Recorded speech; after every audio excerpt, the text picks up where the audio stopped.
Hello everyone, I am Nagarjun Sahu and you are watching my YouTube channel Arjun Physics Classes। इससे पिछले lecture में हमने देखा था conservation theorem for angular momentum in Lagrangian formulation. इस lecture में हम देखेंगे conservation theorem for energy in Lagrangian formulation. ठीक है, तो चलिए देखते हैं।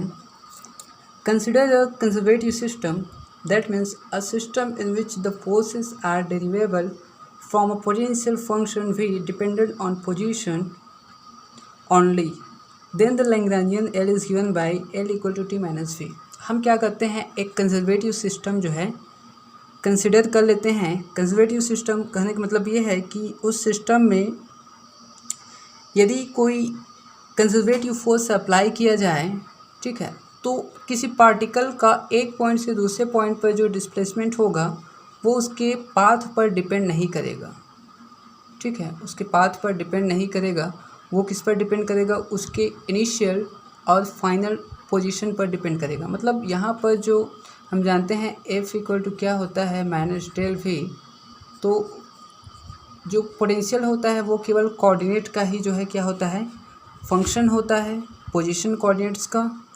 ठीक, पोजीशन कोऑर्डिनेट्स का फंक्शन होता है। कहने का मतलब ये क्या है कि ये जो पोटेंशियल है उसके इनिशियल और फाइनल पॉइंट पर जो है डिपेंड करेगा, उसकी पाथ पर डिपेंड नहीं करेगा। मतलब उसके पाथ में जो उसकी वेलोसिटी जो होगी या फिर एक्सेलरेशन जो होगा पाथ में, उस पर डिपेंड नहीं करेगा।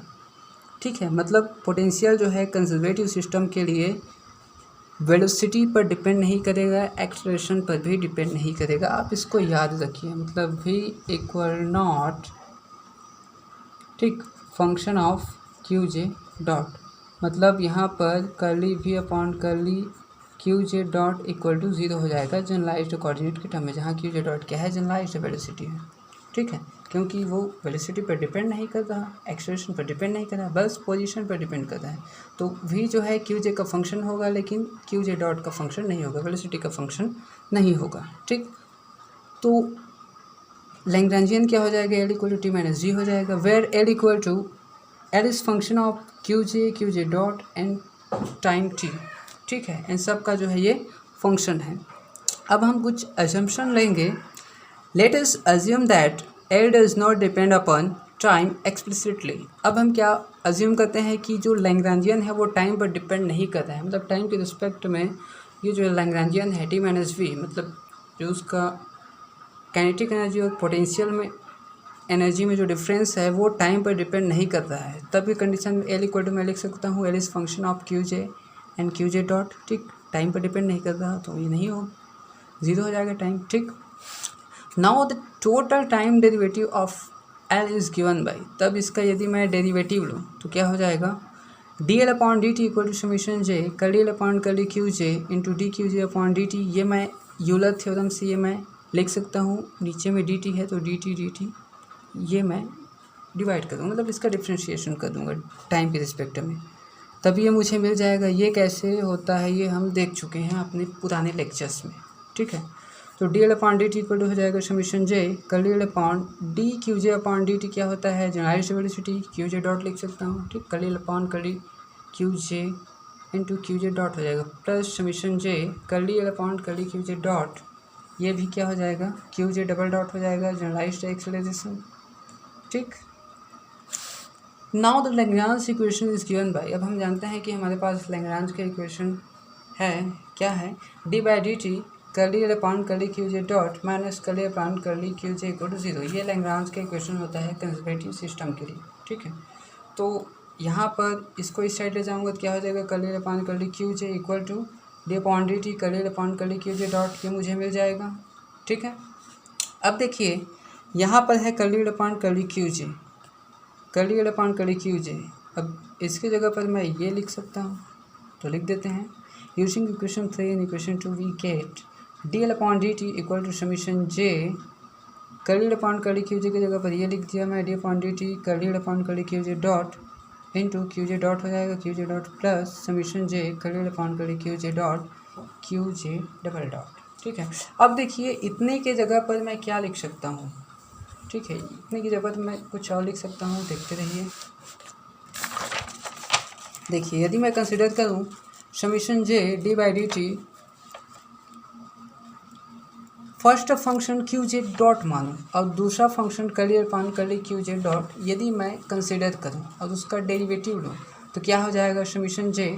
हम डिफरेंशिएशन रूल से जानते हैं दो जो फंक्शन होते हैं उनका प्रोडक्ट का यदि डिफरेंशिएशन किया जाए तो क्या होता है summation j first function q जे डॉट सेकंड फंक्शन का डेरिवेटिव, ठीक है, D by D T curly upon curly Q J dot differentiation के रूल से प्लस सेकंड फंक्शन क्या है कर्ली अपान कर्ली क्यू जे डॉट है तो सेकंड फंक्शन फर्स्ट फंक्शन का derivative q j double dot हो जाएगा। ठीक, अब यही क्या है हमारे पास इस इक्वेशन में है, देखिए, ठीक है, summation j d by D T curly upon curly Q J dot यही है।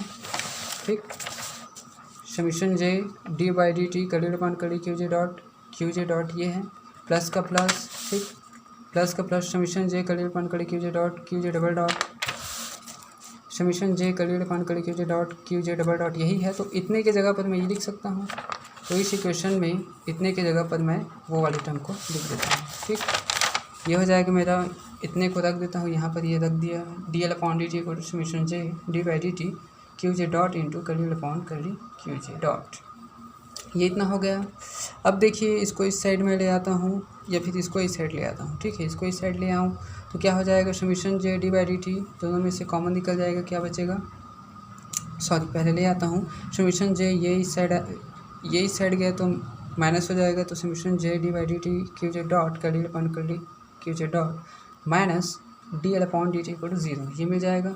अब d by D t common निकालो summation J Q J dot curly L upon curly Q J dot minus L equal to 0, ये हम common नहीं निकालते हैं लेकिन ऐसा हम लिख सकते हैं। ठीक है, इसको इंटीग्रेट करने के लिए ऑन इंटीग्रेशन ये क्या हो जाएगा, इंटीग्रेट करूँगा तो इतने का वैल्यू मुझे कांस्टेंट मिल जाएगा। ठीक, summation J Q J dot curly upon curly Q J dot minus L equal to हो जाएगा, मेरे पास कांस्टेंट हो जाएगी ये वाला। ठीक है, इंटीग्रेशन करके अब देखिए फिर से इसमें का कुछ वैल्यू मुझे फाइंड करना पड़ेगा, but we have also curly upon curly Q J dot equal to क्या होगा, equal to curly upon curly Q J dot L की जगह पर टी माइनस बी लिख सकता हूँ, लिख दिया। फिर से इसको एक्सपेंड कर दूंगा, ये कर दिया। अब देखिए हमने देखा कि जो फोर्स हो रहा था, ठीक है, फोर्स उसमें जो curly V upon curly Q जे डॉट इसका वैल्यू मैं 0 निकाला था। यहाँ पर देखिए curly V upon curly Q J dot equal to 0, क्योंकि ये कंजर्वेटिव सिस्टम है। ठीक है, वो वेलोसिटी पर डिपेंड नहीं करता, तो जनरलाइज्ड वेलोसिटी पर भी डिपेंड नहीं करेगा जनरलाइज्ड कोऑर्डिनेट के टर्म में। ठीक है, तो ये क्या हो जाएगा, 0 हो जाएगा, तो 0 लिख दिया।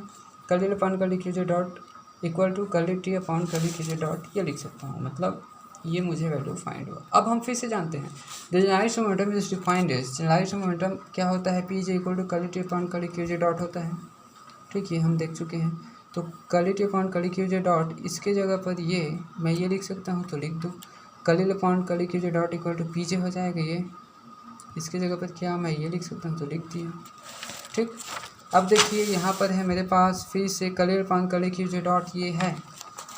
ठीक है, कर्ली अपॉन कर्ली क्यू जे डॉट है, उसी जगह पर पी जे लिख सकता हूँ, तो लिख दीजिए। ये हो जाएगा ये वाला समीशन जे, इसके जगह पर पी जे। ठीक है, इसको पहले लिख देता हूँ, पी जे क्या बचा, क्यू जे डॉट माइनस एल कैल minus L equal to constant. अब ये कॉन्स्टेंट मैं एच मान लेता हूँ।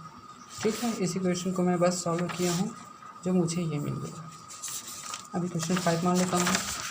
तो चलिए अब देखते हैं the kinetic energy of this system is given bye. हम जानते हैं या हमारे पास यहाँ पर देखिए काइनेटिक एनर्जी वाला टर्म है ये वाला। तो काइनेटिक एनर्जी सिस्टम का यदि मैं कंसिडर करूँ, the kinetic energy of the system is given by T equal to 1.2 summation I M I R I dot square. ये मैं जानता हूँ काइनेटिक एनर्जी इतना होता है। ठीक, where R I equal to R I जो फंक्शन होता है जनरलाइज्ड कोऑर्डिनेट्स का और टाइम का। ठीक है, यदि इसका मैं डिफरेंशिएशन करूं तो मुझे ये मिल जाएगा। अब ये कहाँ से मिलता है, कैसे मिलता है, ये हम जनरलाइज्ड वेलोसिटी निकालते हैं अपने लेक्चर्स में। ठीक है, पिछले नहीं बहुत पीछे के लेक्चर्स में हम देख चुके हैं। ठीक है, जनरलाइज्ड वेलोसिटी ट्रांसफॉर्मेशन इक्वेशन से जो जनरलाइज्ड वेलोसिटी निकालते हैं ये वही लेक्चर है। ठीक है, तो यहाँ पर क्यू जे डॉट ये जनरलाइज्ड वेलोसिटी मुझे मिल गया। तो यहाँ पर आर आई डॉट स्क्वायर है। देखिए अब इसको मैं लिख सकता हूँ are I dot into are I dot भी लिख सकता हूँ आर आई डॉट स्क्वायर को। अब देखिए यहाँ पर इस आर आई डॉट का वैल्यू जो मैं यहाँ पुट करूँगा, लेकिन किस कंडीशन में पुट करूँगा, देखिए टी इक्वल टू हो जाएगा 1/2 समीशन आई एम आई, ये are I dot into are I dot. एक आर आई डॉट जो है किसके लिए है, अब देखिए जो जनरलाइज्ड कोऑर्डिनेट होता है, ठीक है, वो क्या होता है, टाइम डिपेंडेंट और टाइम इंडिपेंडेंट दोनों होता है, हम जानते हैं, ठीक है। तो मैं एक तो लूँगा, यदि ये जे क्या है, जो जे वाला टर्म जो लिखूँगा, ठीक है, वो किसको रिप्रेजेंट करेगा, टाइम इंडिपेंडेंट और टाइम डिपेंडेंट दोनों को जो है रिप्रेजेंट करेगा। और यहाँ एक टर्म लूँगा के लूँगा, ठीक है, ये किसको रिप्रेजेंट करेगा, टाइम इंडिपेंडेंट को रिप्रेजेंट करता है, ठीक है। इसको टाइम मतलब जो जे कोऑर्डिनेट है, कोऑर्डिनेट जनरलाइज्ड कोऑर्डिनेट जो होता है टाइम डिपेंडेंट और टाइम इंडिपेंडेंट दोनों होता है। तो जे जो है वो क्या है, टाइम डिपेंडेंट और टाइम इंडिपेंडेंट दोनों है, और के क्या है, केवल टाइम इंडिपेंडेंट है। तो यहाँ पर R I dot time independent और डिपेंडेंट ये दोनों के लिए है, समीशन जे ये वाला, curly are I upon curly Q J dot plus curly R upon curly T, ये जो है। अब ये एक आर आई डॉट जो होगा और ये वाला, ठीक है, ये दूसरा जो है टाइम इंडिपेंडेंट के लिए, ये क्या है, टाइम डिपेंडेंट और इंडिपेंडेंट दोनों के लिए है, और ये क्या है, टाइम इंडिपेंडेंट के लिए ही है, ठीक है। क्योंकि जनरलाइज्ड कोऑर्डिनेट जो होता है वो क्या होता है, टाइम इंडिपेंडेंट और टाइम डिपेंडेंट दोनों होता है, ठीक है। तो यहाँ से टी इक्वल टू मुझे मिल जाएगा 1/2 समीशन आई एम आई। अब देखिए इसको मैं सॉल्व करूँगा तो मुझे मिलेगा, यहाँ पर देखिए ये वाला जो है, ठीक है,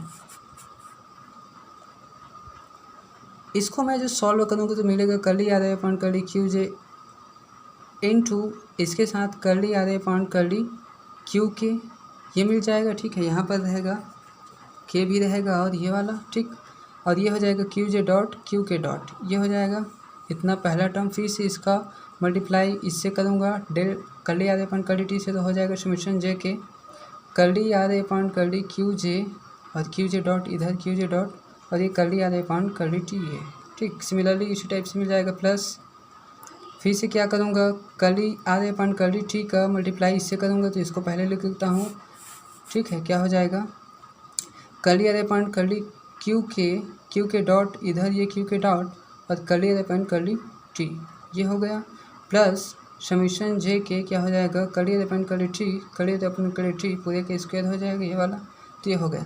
अब देखिए जे और के टर्म वाला है, ये भी के और जे टर्म वाला है, ठीक है। अब हम जानते हैं कि इसमें जो जनरलाइज्ड कोऑर्डिनेट्स जो यूज़ हुआ है, ठीक है, जनरलाइज्ड वेलोसिटीज के टर्म में वहाँ पर जो है वो तो सेम ही रहेगा, ठीक है। मतलब यहाँ पर जो कोऑर्डिनेट्स हैं, ठीक है, ये जे और के, ये जे क्या है, टाइम डिपेंडेंट और टाइम इंडिपेंडेंट दोनों हैं, और के क्या है, टाइम इंडिपेंडेंट है। तो जे क्या करेगा, अपने में फिर से इंक्लूड कर सकता है टाइम इंडिपेंडेंट को, समझ में आ रहा है। के क्या है, टाइम इंडिपेंडेंट है, जे क्या है, टाइम इंडिपेंडेंट और डिपेंडेंट है। तो जे फिर से क्या होगा, टाइम इंडिपेंडेंट मतलब टाइम इंडिपेंडेंट को फिर से अपने में इंक्लूड कर लेगा, तो ये एक ही टर्म हो जाएगा, मतलब दोनों सेम हो जाएंगे फिर से, ठीक है। जे से ही तो ये निकला है के वाला, ठीक है, तो फिर से ये इंक्लूड हो जाएगा, तो इसका वैल्यू मैं 2 लिख सकता हूँ, और समीशन जे ही लिख सकता हूँ, ये वाला देखिए, ठीक है। समीशन जे के curly are I upon curly Q J into curly are I upon curly Q J dot Q K dot, ये पहला टर्म जो मैं फाइंड किया था, प्लस उसके बाद जो 2 टर्म मुझे मिला था, ये वाला, ठीक है, ये वाला और ये वाला, इन दोनों को मैं 2 लिख सकता हूँ, 2 बार ये 2 समीशन जे, क्योंकि के और जे क्या है, टाइम इंडिपेंडेंट डिपेंडेंट दोनों है, और के क्या है, टाइम इंडिपेंडेंट है, तो जे फिर से इंक्लूड के फिर से इंक्लूड हो जाएगा जे में, तो ये हो जाएगा 2 summation J curly are I upon curly Q J into curly are I upon curly T q J dot. मतलब जे को ही मैं 2 भाग में डिवाइड किया था पहले, टाइम इंडिपेंडेंट और डिपेंडेंट के लिए। तो जे जो है पहले से ही टाइम इंडिपेंडेंट और डिपेंडेंट है, तो इसको मैं एक ही टर्म में लिख सकता हूँ, मतलब ये क्या हो जाएगा, जुड़ जाएगा। और समीशन जे के curly R upon curly T पूरे का स्क्वायर ये हो जाएगा। ठीक है, ये और समझ में आया। ठीक, अब क्या हो जाएगा देखिए, इसको अंदर में मैं मल्टीप्लाई करूँ तो ये हो जाएगा टी इक्वल टू समीशन जे के, ठीक है, 1/2 समीशन एम आई अंदर आ गया, क्या बचा curly R upon curly Q जे into curly R upon curly Q K, और ये क्यू जे डॉट क्यू के डॉट ये वाला, प्लस 2 कैंसिल हो जाएगा, क्या बचेगा कर्ली जे अंदर में summation I, sorry summation J अंदर में summation I M I curly R A upon curly Q J into curly R A upon curly T, ठीक, इंटू क्यू जे डॉट। अब देखिए ये भी आपस में क्यों नहीं हुए, तो यहाँ पर जो है उनका अलग अलग क्यू जे और क्यू के टाइम डिपेंडेंट और टाइम इंडिपेंडेंट के रिस्पेक्ट में जो है अलग अलग बार जो पोजीशन कोऑर्डिनेट है आ रही उसका जो है क्या हुआ है, डिफ्रेंशिएशन हुआ है। तो यहाँ पर टाइम के रिस्पेक्ट में हुआ है, तो टाइम इंडिपेंडेंट डिपेंडेंट के लिए जुड़ गया है। ठीक है, इसमें कोई ज़्यादा सोचने वाली बात नहीं है। फिर से प्लस समीशन जे के, अब देखिए आप यहाँ पर जो समीशन जे के लिखा है टाइम के रिस्पेक्ट में, इसको समीशन जे को आप हटा भी सकते हो, आपकी मर्जी है, क्योंकि इस टर्म में कहीं पर भी जे और के वाला जो टर्म है नहीं है। ये जो डेरिवेशन है, डेरिवेटिव है ये वाला, इसमें जे के का कोई भी वैल्यू नहीं है, तो आप इस समीशन को हटा भी सकते हो, आपकी मर्जी है। ठीक है, तो ये मैं लिख सकता हूँ summation I 1/2 M I curly R upon curly T पूरे के स्क्वायर।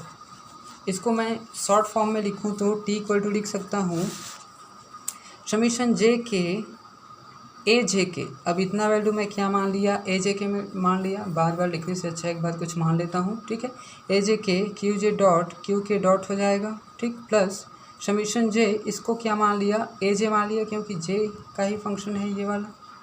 ठीक, जाहिर से कोऑर्डिनेट के लिए समीशन जे ए जे क्यू जे डॉट हो जाएगा, ये क्यू जे डॉट, प्लस इसको क्या मान लिया, ए मान लिया, वेयर ए जे के इक्वल टू इतना ये वाला, ए जे इक्वल टू इतना, ठीक, ए इक्वल टू इतना ये वाला। ठीक, are defined a functions of R and T, ये सब क्या है, आर और टी के फंक्शन है, and hence function of Qs and T. अब आर को हम राइट कोऑर्डिनेट क्यू में चेंज कर सकते हैं, तो इसी वजह से ये आर के फंक्शन है, मतलब किसके फंक्शन भी होंगे, जनरलाइज्ड कोऑर्डिनेट और टाइम के भी फंक्शन होंगे। चलिए अब देखते हैं कुछ assumptions लेंगे। Now if the constraints are Slalonomic, this implies equivalently that the transformation equations do not contain time t explicitly. Then we have, अब यदि देखिए सिस्टम जो हमने कंसिडर किया है उसमें जो कंस्ट्रेंट रिलेशंस अप्लाई होगा, ठीक है, वो स्लेरोनॉमिक हो। कहने का मतलब ये है कि ठीक है, स्लेरोनॉमिक कंस्ट्रेंट रिलेशन क्या होते हैं, जो टाइम पर डिपेंड नहीं करते, टाइम इंडिपेंडेंट होते हैं। ठीक है, तो यहाँ पर जो ट्रांसफॉर्मेशन इक्वेशंस होगा हमारे पास, ठीक है, वो टाइम जो है इन्वॉल्व करेगा नहीं। अब वो टाइम इन्वॉल्व करेगा नहीं तो जितने भी टाइम वाले टर्म मुझे मिलेंगे, ठीक है, वो क्या होगा, ज़ीरो होगा। कहने का मतलब ये है कि मेरे पास काइनेटिक एनर्जी का फॉर्मूला ये है, तो जो ट्रांसफॉर्मेशन इक्वेशन था वो टाइम कंटेन करेगा ही नहीं, तो टाइम वाला जो ये डेरिवेटिव वाला जो टर्म है मेरे पास वो क्या हो जाएगा, ज़ीरो हो जाएगा, क्योंकि टाइम तो वहाँ पर इन्वॉल्व होगा ही नहीं।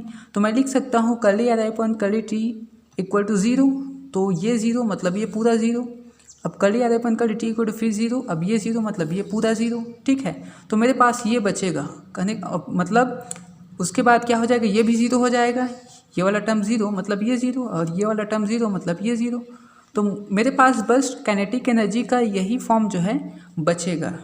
ठीक है, ये वाला, तो उसको मैं पुट कर देता हूँ यहाँ पर।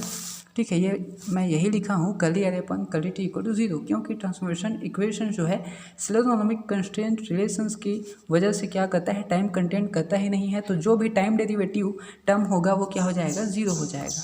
ठीक, तो पहला टर्म जो है टाइम कंटेन कर ही नहीं रहा है। ठीक है, इसलिए इसका वैल्यू जो है हमें मिलेगा। तो टी इक्वल टू मैं लिख सकता हूँ समीशन जे के क्यू जे dot into Q K dot, ये मुझे मिल जाएगा। ठीक है, और ए एंड ए जे जो है वैनिश हो जाएगा। ठीक है, this shows that the kinetic energy is a homogeneous quadratic function of generalized velocities. अब ये जो काइनेटिक एनर्जी है ये क्या शो कर रहा है, ठीक है, कि जो ये काइनेटिक एनर्जी है ये जनरलाइज्ड वेलोसिटीज़ का, ठीक है। ये क्यू जे डॉट क्यू के डॉट ये क्या है, जनरलाइज्ड वेलोसिटीज है।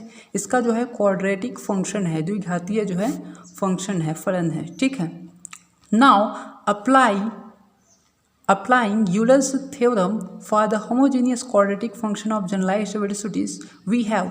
अब हम देखें कि जो यूलर का थ्योरम होता है वो जनरलाइज्ड वेलोसिटीज के लिए क्या होता है, ठीक है, क्वाड्रेटिक फंक्शन के लिए, ठीक है, ये होता है Q J dot curly T upon curly Q J dot equal to होता है एन टी। कहने का मतलब ये बताता है कि यहाँ जो काइनेटिक एनर्जी है, ठीक है, वो जनरलाइज्ड वेलोसिटीज़ का जो है क्वाड्रेटिक फंक्शन है, ठीक है। तो यहाँ पर यदि मैं curly T upon curly Q जे डॉट इंटू क्यू जे डॉट ये फाइंड करूँ, देखिए यहाँ पर curly T upon curly Q J dot का वैल्यू क्या हो जाएगा, ये 1 हो जाएगा। तो मुझे केवल मिलेगा ए जे के इंटू क्यू के डॉट, और वहाँ पर क्यू जे डॉट को मल्टीप्लाई करूँगा तो फिर से ये मुझे क्यू जे डॉट मिल जाएगा, मतलब फिर से सेम इतना ही हो जाएगा, ठीक है। तो यहाँ पर जो इसका डिग्री है, इसका 1 है, इसका 1 है, तो ये जो होता है n का वैल्यू यहाँ पर 1 1 2 है, तो ये क्या होता है 2t हो जाएगा, ठीक है। मतलब ये जनरलाइज्ड मतलब ये काइनेटिक एनर्जी के लिए, ठीक है, ये क्या होता है यूलर का जो है जनरलाइज्ड वेलोसिटीज़ के फॉर्म में जो है ये फॉर्मूला होता है। मतलब काइनेटिक एनर्जी जो है क्या है, काइनेटिक एनर्जी जनरलाइज्ड वेलोसिटीज़ का यहाँ पर फंक्शन है, ठीक है। यदि curly are I upon T, curly R upon T ये जो है 0 नहीं होता तो यहाँ पर और काइनेटिक एनर्जी का मुझे टर्म मिलता, लेकिन ये 0 हो गया है, इसलिए मैं इसको क्या कर रहा हूँ, इसको नहीं ले रहा हूँ, ठीक है। यदि इसका मतलब यदि ये स्लेरोनोमिक कंस्ट्रेंट रिलेशन जो है यहाँ अप्लाई नहीं होता, ठीक है, तो यहाँ काइनेटिक एनर्जी का ये 1 डिग्री वाला टर्म मिलता और ये 0 डिग्री वाला टर्म मिलता, लेकिन इसका एनर्जी का जो कुछ वैल्यू है यहाँ फाइंड होता। तो वही वैल्यू मैं यहाँ पर फाइंड किया हूँ, ये 2t, मतलब जो काइनेटिक एनर्जी है, ठीक है, वो इसका जो वैल्यू है वो 2t मुझे मिल रहा है इस फॉर्मूले से, ठीक है। यदि इसका नॉर्मल फार्मूला देखें यूलर्स थ्योरम का, तो since Euler's theorem for the homogeneous quadratic function of 2 variables is given bye, इस टाइप से किया जाता है NU, ठीक है। तो जनरलाइज्ड कोऑर्डिनेट के लिए मैं ये लिख सकता हूँ। अब इसी फॉर्म में मैं क्यों फाइंड किया हूँ, ठीक है, क्योंकि मुझे ये चाहिए, क्योंकि मैं जानता हूँ कि curly T upon curly Q J dot equal to क्या होता है, मैंने यहाँ पर फाइंड किया है curly T upon curly Q J dot equal to P J होता है। तो मैं यहाँ पर रख दूंगा फिर से summation J P J into Q J dot equal to क्या हो जाएगा, ये 2t हो जाएगा, ठीक है। ये यूलर के जनरलाइज्ड वेलोसिटीज़ के, ठीक है, homogeneous quadratic function of generalized velocities के फॉर्मूले से ये मैं लिख सकता हूँ, ठीक। तो ये इसके जगह पर ये 2t हो गया। अब पुटिंग दिस इन इक्वेशन 5, अब इसको इक्वेशन 5 में यदि मैं पुट करूँ, मेरे पास है ये इक्वेशन 5, ठीक है, summation J P J Q J dot minus L equal to H, इसमें यदि पुट करूँ तो मुझे क्या मिल जाएगा, यहाँ पर 2t minus L equal to constant h ये मिल जाएगा। इसके जगह पर मैं ये 2t रख दिया, तो l का वैल्यू क्या होता है, t माइनस वी होता है, ठीक। तो 2t माइनस ये पिछले हमने निकाला है, तो minus t minus V equal to h, तो ये 2t में से t गया तो t प्लस ये माइनस माइनस प्लस हो जाएगा v इक्वल टू h, और यही क्या है टोटल एनर्जी है। तो स्लेरोनोमिक कंजर्वेटिव सिस्टम के लिए क्या होता है, जो हैमिल्टोनियन होता है वो टोटल एनर्जी के इक्वल होता है। This proof the total energy is conserved for conservative system, ठीक है, ये इसको प्रूफ करता है। हम चाहें तो ये जो प्रूफ है इसको एक और तरीके से जो है प्रूफ कर सकते हैं, ठीक है, मतलब 2t ला सकते हैं, लेकिन वो जो है रियोनॉमिक कंजर्वेटिव सिस्टम के लिए जो है अप्लाई नहीं होता है। इसलिए मैं ये जो क्वाड्रेटिक फंक्शन वाला रूल है इसी को जो है इसी से बता रहा हूँ। आगे के लेक्चर्स में जब हम हैमिल्टोनियन फॉर्मूलेशन देखेंगे उनमें जो है हम दोनों रूल्स को लेकर चलेंगे, ठीक है। Thanks for watching the video.